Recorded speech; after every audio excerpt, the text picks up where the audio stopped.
Hola, yo soy el doctor Juan Francisco Márquez, soy médico especialista en rehabilitación pediátrica y el día de hoy vamos a ver un tema que es muy importante para todo el área de rehabilitación, que es la artroscopía.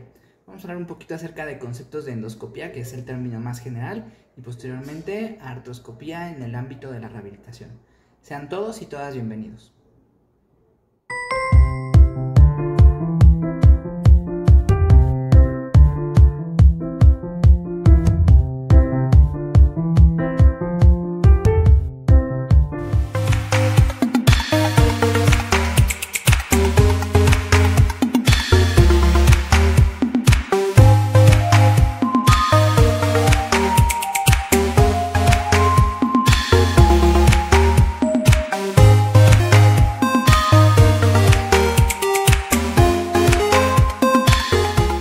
Bien, pues vamos a comenzar con este tema. Vamos a hablar un poquito acerca de los principios de endoscopía, que es la cuestión más general, y posteriormente aterrizaremos este conocimiento en los principios de la artroscopía, que para el ámbito de rehabilitación, pues es mucho más común. Entonces, una endoscopía o la endoscopía es una técnica diagnóstico y terapéutica que consiste en la introducción de una cámara o un lente dentro de un endoscopio a través de un orificio ya sea natural, una incisión quirúrgica o una lesión para poder visualizar un órgano hueco o una cavidad corporal. Y esta cuestión de que sea diagnóstico terapéutica resulta esencial porque es parte de los grandes beneficios que tienen todos los procedimientos endoscópicos. Un endoscopio está conformado por una sonda flexible que tiene una haz de luz que permite que la cavidad sea observable. Tiene una cámara que va a transmitir hacia la pantalla y, bueno, será analizado a través del software. Y tiene un sinfín de herramientas. Tiene herramientas de corte, puede tener herramientas de cauterización, puede tener catéteres para solución fisiológica, incluso puede llegar a tener aire, puede tener muchísimas herramientas, ¿no? Esto ha permitido el desarrollo y la especificidad en medicina, tanto para procedimientos preventivos, diagnósticos y pronósticos de muchas enfermedades, especialmente en el ámbito de la oncología.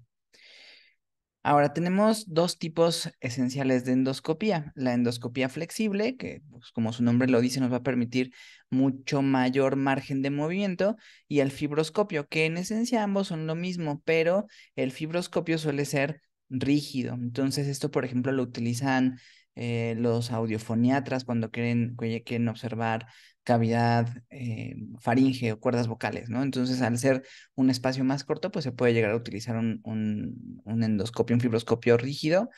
También algunos otorrinos podrían llegar a utilizarlo. Y pues bueno, la endoscopía flexible se utilizará más en el ámbito del tracto gastrointestinal. En el caso de la artroscopía, se pudieran llegar a utilizar ambos dependiendo del procedimiento. De forma general, el endoscopio va a tener una microcámara de alta resolución, una fuente de luz, un haz de luz, y les decía este endoscopio va a permitir una movilidad de 180 grados que va a ser complementado con un movimiento de la muñeca del explorador para poder realizar prácticamente una visión de 360. Dependiendo del lugar donde se va a realizar la observación y el procedimiento, pues cambia un poco su nombre. Entonces, si llamamos artroscopía, es que estamos evaluando alguna articulación. Si vamos a evaluar vías aéreas y pulmones, broncoscopía. Si vamos a visualizar el interior de la vejiga, cistoscopía. La paroscopía para examinar ovarios, apéndice o cualquier otro de los órganos abdominales. Si vamos a evaluar ano, conducto anal y parte baja de recto, pues sería un anoscopio. Si vamos a evaluar el interior del colon hasta intestino grueso y recto, colonoscopía. Y en el tracto digestivo superior, la esófago gastroduodenoscopía para inspeccionar propiamente el revestimiento de estómago hasta el duodeno. Y ya para examinar intestino delgado sería el enteroscopio, que sería la evaluación más larga que nos permite realizar este tipo de estudios. La esófago gastroduodenoscopía en muchas ocasiones es la que se denomina coloquialmente como endoscopía. Vamos a ver este video que es de la Clínica Mayo y donde nos habla de forma muy general cómo se realiza este tipo de intervenciones. An endoscopy is a procedure used to visually examine your upper digestive system. During an endoscopy, your doctor gently inserts a long, flexible tube, or endoscope, into your mouth, down your throat, and into your esophagus. A fiber optic endoscope has a light and tiny camera at the end. Your doctor can use this device to view your esophagus, stomach, and the beginning of your small intestine. The images are viewed on a video monitor in the exam room. If your doctor sees anything unusual, such as polyps or cancer, he or she passes special surgical tools through the endoscope to remove tissue or collect a sample to examine it more closely. And in Ahora vamos a ver esto mismo, que nos habla de cómo es el proceso general. Lo vamos a ver en el contexto de una endoscopía real que fue realizada por este doctor Jesús Fragoso, y esta es una endoscopía de tracto gastrointestinal superior. Entonces aquí pues vamos viendo cómo se introduce en la cavidad oral. Vamos a ir adelantando algunas imágenes, que bueno, es un procedimiento un poco más largo, dura 8 minutos y no es la idea ver todo el estudio. Ahí podemos ver justo la división esófago-traqueal. E incluso ven que en algunos momentos se hace como un pequeño disparo de solución precisamente para limpiar la región, ¿no? Hasta este punto, pues podríamos pensar, digo, yéndonos obviamente hacia cuerdas vocales y demás, pues qué tipo de procedimientos realizaríamos. Como esta es una unidad de endoscopía gastrointestinal, pues obviamente se va hacia esófago y ahí vamos viendo cómo se ve todo el esófago hasta el esfínter esofágico inferior, e incluso ahí se alcanza a ver pues el cambio de epitelio cuando entra al estómago, ¿no? De un esófago que se ve lisito con un epitelio que fácilmente podríamos identificar algunas lesiones como pudiera ser el esófago de Barrett, cuando hay lesiones por reflujo gastroesofágico crónico, o una insuficiencia del esfínter esofágico inferior, por ejemplo. También hay algunas herramientas que permiten medir la presión de los esfínteres. Y pues bueno, aquí ya entra a cavidad gástrica y aquí ya vemos precisamente el epitelio gástrico, ¿no? Cómo se ve muy diferente a lo que veíamos antes de pasar por el esófago. Incluso se ve ahí el ácido clorhídrico, ¿no? Bueno, todas las secreciones gástricas. Y ya una vez adentro, pues incluso voy a detener aquí, se alcanzan a ver ya algunas lesiones, que precisamente esa es la gran ventaja de este tipo de procedimientos, que nos permite ver la lesión y a través de las herramientas que tiene el mismo endoscopio, pues poder realizar a lo mejor una biopsia, una toma de muestra, etcétera, ¿no? Procedimientos que incluso son ya intervenciones terapéuticas, ¿no? Diagnósticas y terapéuticas, que eso es lo que comentábamos hace un momento. Ahí estamos viendo todas la- el epitelio, las lesiones que tiene, algunas zonas ya con algunas lesiones ya antiguas, ¿no? También se veían ahí. Ven aquí las zonas más rojitas, ¿no? De las lesiones más nuevas. Y bueno, le vamos a adelantar un poquito para que vean el ejemplo de las pinzas. Aquí vamos a ver cómo se ve como una sonda, esa es la herramienta de corte, y vamos a ver cómo incluso hace como una tracción. Obviamente pensemos que esto estamos hablando de algo que está mucho, muy aumentado por la lente, pero estamos hablando de un procedimiento en milímetros, ¿no? Entonces justo esa es la pinza, ahí vemos cómo se abre, realiza el corte y la tracción. Ujú. Entonces se pueden imaginar todo el potencial que tiene una endoscopía, que bueno, no es el caso que ahorita veamos todo el procedimiento, para eso hay tanto videos como profesionales expertos en la materia, pero ahorita pues nos puede dar una idea de cómo vamos a hacer el encuadre para dirigirnos hacia la artroscopía precisamente. Y que bueno, no estamos exentos de que en el ámbito de rehabilitación, pues nuestros pacientes puedan decirnos que tuvo la realización de una endoscopía y pues más vale preguntar qué salió, ¿no? ¿Qué obtuvieron de resultado para poder dar una intervención mucho más integral? Ahora, ya que vimos este encuadre, vamos de lleno a la artroscopía, que es dentro de los estudios endoscópicos, el que más vamos a ver en el ámbito de rehabilitación. Y esta es una técnica quirúrgica que permite abordar, como hablábamos un momento, las cavidades articulares, ya sea con fines diagnósticos y terapéuticos. Deriva del griego artros, articulación, y scope o escopía, mirar. Creo que eso ya lo hemos hablado en muchas ocasiones. Como antecedentes históricos, la primera artroscopía fue descrita en 1918 por este autor Kenji Takagi. Sin embargo, pensemos qué tipo de cámaras y qué tipo de instrumental y de tecnologías tenía en 1918. Esto limitó mucho que se pudiera realizar de forma más masiva. Sin embargo, ya estaban los principios. A partir de los años 70, y ya con las aportaciones de estos tres autores, Carson, Dandy e Ikelara, es cuando la artroscopía empieza a ganar gran importancia y empieza a ser una prueba diagnóstica, quirúrgica, reparadora y terapéutica a gran escala, ¿no? En todo el mundo se empieza a hacer mucho más procedimientos artroscópicos hasta el momento donde ya es una subespecialidad médica de los médicos ortopedistas traumatólogos hacen una sub en artroscopía, ¿no? Y incluso ya hay muchos médicos que se dedican a artroscopía de una articulación o de articulaciones específicas también. Entonces estamos en una época donde la subespecialización permite realizar procedimientos también mucho más específicos. La primera técnica que se desarrolló fue técnicas quirúrgicas para menisco, posteriormente para patela, cartílago y finalmente para sinovial.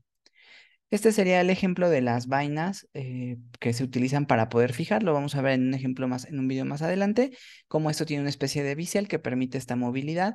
Como les decía, es la movilidad propia del endoscopio, del artroscopio en este caso, y lo que realiza el médico a través del movimiento de muñeca y demás, y pues bueno, la vaina de colocación. Las articulaciones más frecuentemente evaluadas por artroscopía, la rodilla es por excelencia la articulación que más tiene procedimientos. Le siguen hombro, codo, tobillo, cadera y muñeca, aunque cadera también ya ha tenido un incremento bastante importante en el número de procedimientos. Cadera prácticamente ahorita se encuentra en el tercer, cuarto lugar en la mayoría de series. Estos son algunos de los ejemplos de los portales o de los portales donde se ingresa el material y el endoscopio, el artroscopio y el material que se utiliza para la fijación y demás.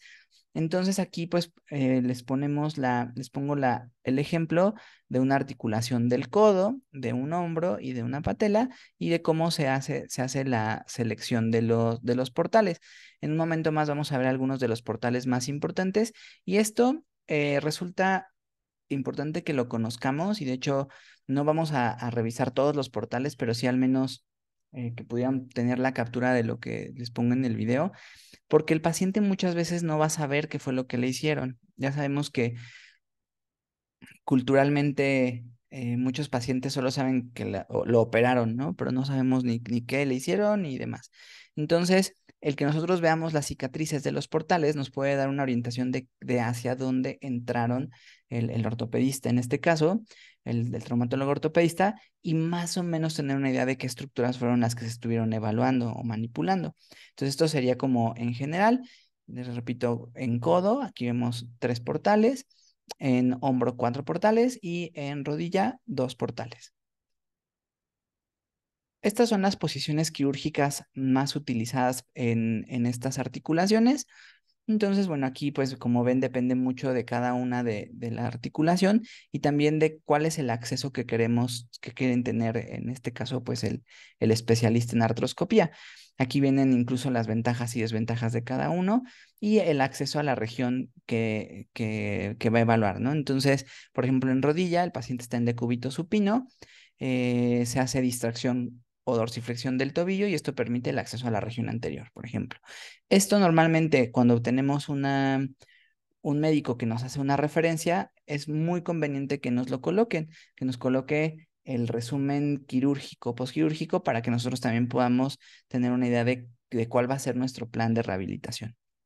En cuanto a los portales más comunes para miembros superiores, no vamos a leer todos, obviamente, pero sí que quizá puedan después obtener una captura de esto mismo. Están para hombro, codo, muñeca. Tenemos los portales posterior, anterior, lateral, estándar para nervio auxiliar y entero superior. Y complementarios, lateral superior, de Neviacer, lateral anterior, anterior inferior, Wilmington y demás. Esto también viene en el reporte quirúrgico y nos dice aquí precisamente cuáles son las estructuras por las que podemos evaluarlo, igual para codo, igual para muñeca. Y para miembros inferiores, los portales para cadera, rodilla y tobillo, tanto los principales como los complementarios.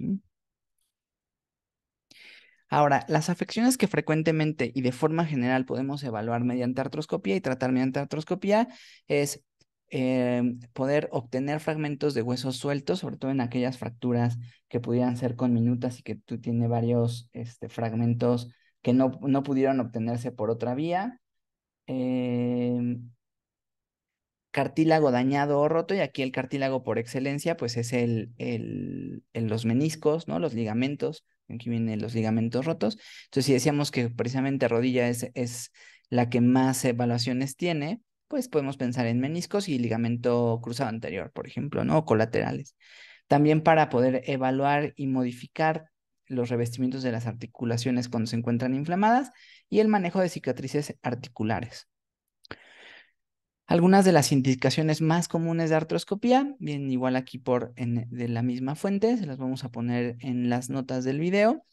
Y aquí, por ejemplo, les decía en rodilla, pues lesiones de ligamentos cruzados, de menisco, trastornos femororotulianos, alteraciones de cartílago articular, artritis degenerativa, artrofibrosis y sinovectomía artroscópica, y así con cada uno. En hombro, todas las lesiones de hombro, Bancart, Hill-Sachs, SLAPs, reparaciones de manguito rotador, liberación del supraescapular, síndrome subacromial y tendinitis bicipital complicada. Cualquiera de estas, pues son susceptibles de artroscopía.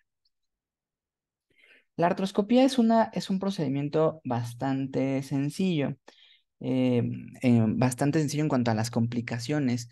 Realmente las podemos resumir en daño a nervios o tejidos, sobre todo cuando no hay una correcta colocación o la movilidad del instrumental dentro de la articulación no es con suficiente cuidado, pero incluso estamos hablando de que este riesgo es mínimo. Siempre va a ser un riesgo mayor cuando se hace una cirugía abierta que cuando se hace de forma artroscópica. Entonces, estos tres elementos que les pongo, el daño a nervios y tejidos, infección y coágulos, aunque existe, es un riesgo mucho, mucho menor que en procedimientos abiertos. Y aquí lo importante es que la artroscopía, al igual que la cirugía abierta, pues la realice un médico con la experiencia para poderla realizar. En cuanto a las infecciones, pues toda cirugía invasiva conlleva un riesgo, no es la excepción la artroscopía. Y finalmente, la presencia de coágulos. Aunque esto se da en raras ocasiones, como vimos, el paciente se encuentra en posiciones forzadas en muchas ocasiones.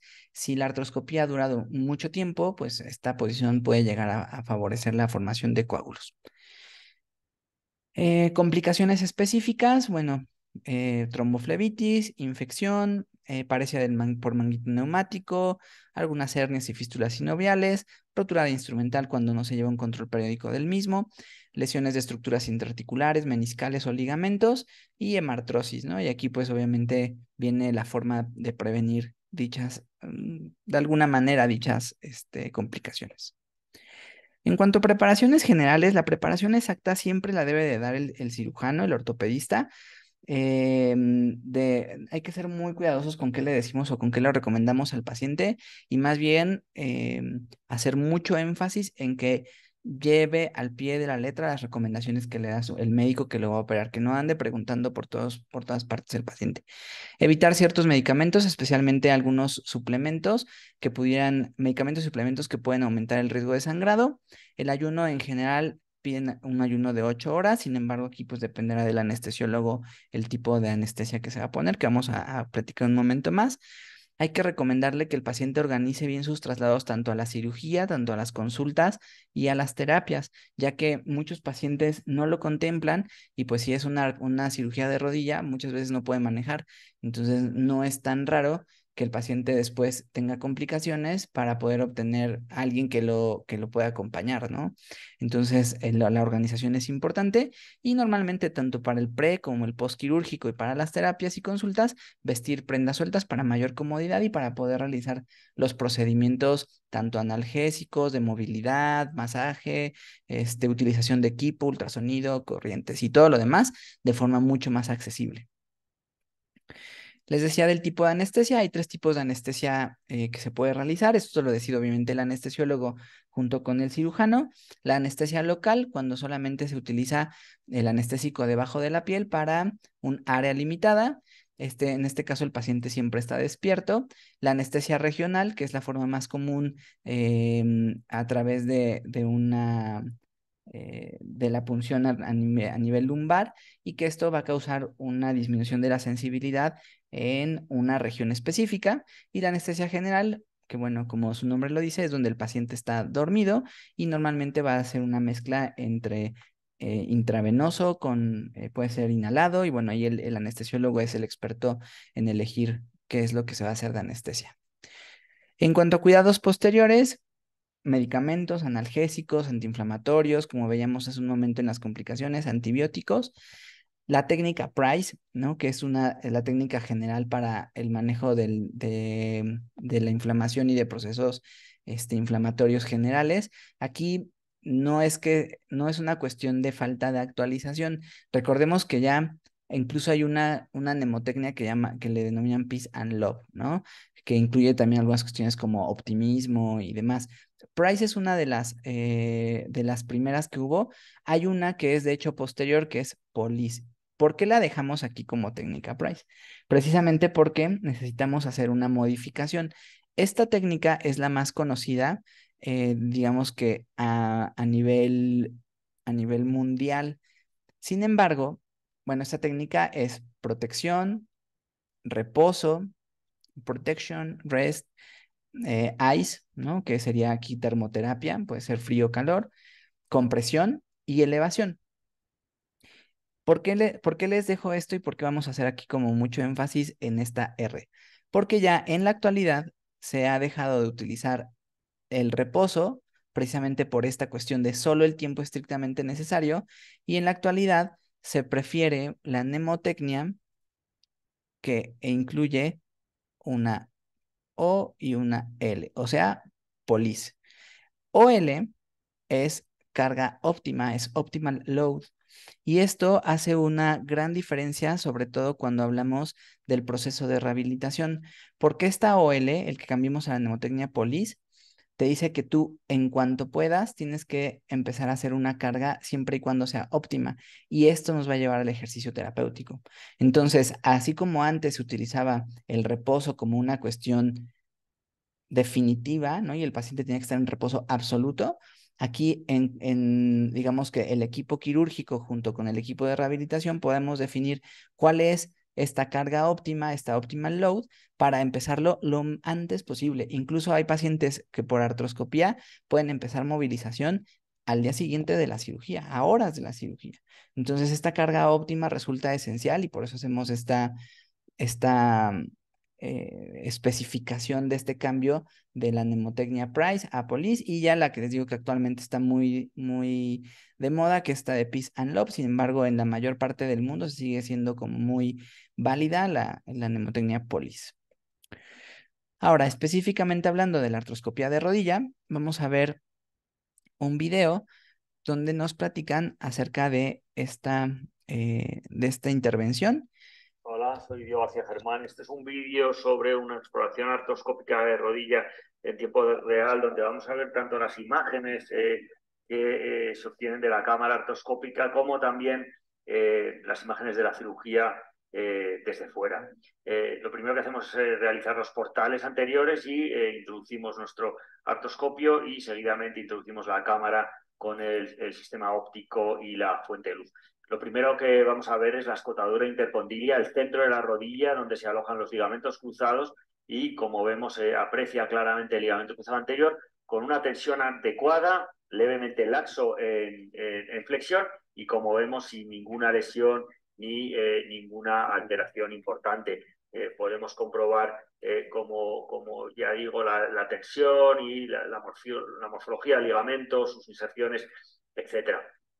Posteriormente vamos a abrir la rodilla en valgo, forzando un poco esa apertura para tener un acceso adecuado al compartimento interno, donde vamos a poder apreciar, ayudándonos de nuestro gancho palpador, la situación del menisco interno, el cartílago articular del compartimento interno, la raíz del menisco, ahí como vemos, y en caso de que ese compartimento esté un poquito apretado, que llamamos, pues podemos hacer una liberación del ligamento colateral medial percutánea para aumentar el espacio y poder trabajar sin riesgo de realizar una lesión, de tener una lesión del cartílago. Es muy importante el acceso a los compartimentos posteriores, como vemos en las imágenes, a través de la escotadura intercondil y por debajo del ligamento cruzado posterior, donde vamos a apreciar claramente la situación de la rampa posterior del menisco interno, asiento frecuente de patología y las patologías que puedan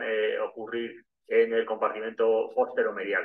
Seguidamente podemos progresar nuestro artroscopio hacia arriba a la articulación femoropatelar y ayudándonos de esa orientación de 30 grados que tiene el artroscopio, pues vamos a poder ver la situación del cartílago articular de la rótula y mirando hacia abajo de la atrofia femoral. Podemos meternos con el artroscopio en la gotiera medial y por encima de la articulación femoropatelar, pues meternos en la gotiera lateral e introducir nuestro artroscopio en el hiato popliteo, como se ve en las imágenes, apreciando ese paso del tendón del popliteo a través del hiato en el menisco externo. Podemos volver de nuevo y ahora en flexión a la escotadura intercondilia y en este momento realizando una maniobra de 4 de flexión y paro forzado de la rodilla, podemos abrir el compartimento externo para poder explorarlo y apreciar la situación del menisco externo y de nuevo el cartílago articular del compartimento externo, tanto de la fémur como de la tibia, está en perfecto estado.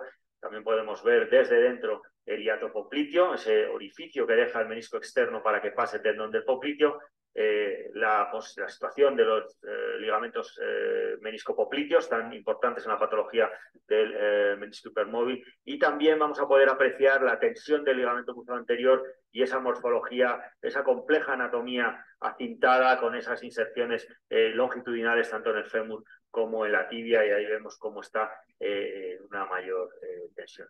Cambiamos ahora la óptica al portal posteromedial para poder introducirnos por debajo del ligamento cruzado anterior al compartimento postero lateral, como vemos en las imágenes. Y de nuevo es fundamental realizar estos gestos, estas exploraciones de los compartimentos posteriores para ver si tenemos patología o para abordar las patologías que puedan ocurrir en esos compartimentos posteriores.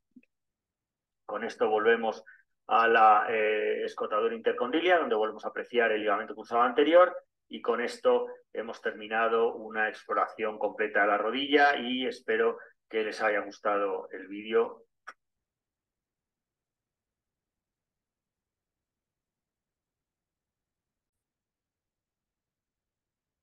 Como vimos en el video, pues hay todo lo que platicábamos, ¿no? Desde las técnicas de distracción, todo lo que hace el ortopedista, todo lo que va explicando acerca de las características del menisco, de los ligamentos y cómo se veía una rodilla sana, ¿no? Aquí algo importante es que el líquido sinovial se ve clarito, no se ve turbio, y de hecho todas las articulaciones se ven blanco coralino, ¿no? Se ven muy lisitas. Ahora vamos a ver una artroscopía de una rodilla que tiene una lesión, tiene una meniscopatía interna y una plica, y vamos a ver cómo se ve incluso después de que hacen el retiro, ese corte de la plica. Entonces, a diferencia del anterior, aquí vemos cómo el color se ve también un poco más desgastado. Ahí se alcanza a ver la plica sinovial. Y vamos a ver, ¿se acuerdan en el anterior cómo se veía todo perfectamente lícito? Bueno, aquí vemos la herramienta de corte, lo hace como una especie de guillotina circular. No es la herramienta de corte, y cómo va quitando estos fragmentos que al final de cuentas, pues no deberían de estar ahí, pueden estar causando también molestias. El líquido sinovial se ve también muy clarito. No, eso lo vamos a evaluar también en el video de líquido sinovial. Pero vean cómo no se ve turbio, y cómo ya una vez que se retira esa plica, ya cómo se ve ahí el residuo, ¿no? Los meniscos, vean cómo esta, a diferencia del anterior, pues se ve mucho más lesionado. Ahí se ve la herramienta, la pinza, y cómo van a hacer el retiro de esa plica.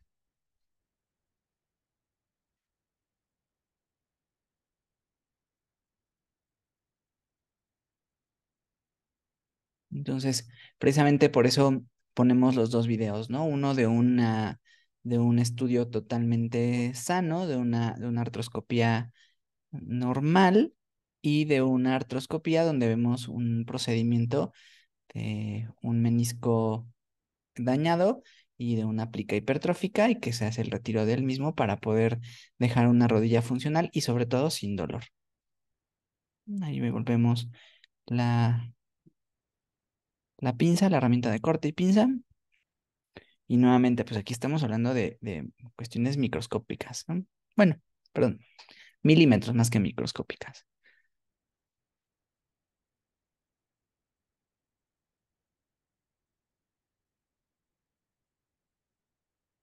Nuevamente ahí la herramienta como están haciendo con pinzas y corte, algunas tracciones.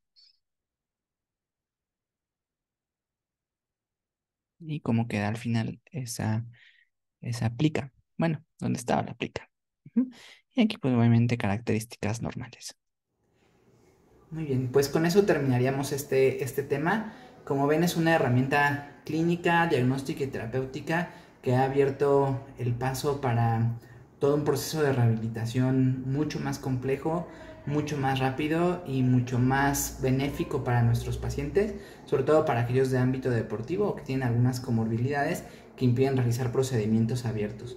Y que es una herramienta que tenemos que conocer y participar también pues incluso en la ejecución de los protocolos con base en este tipo de intervenciones.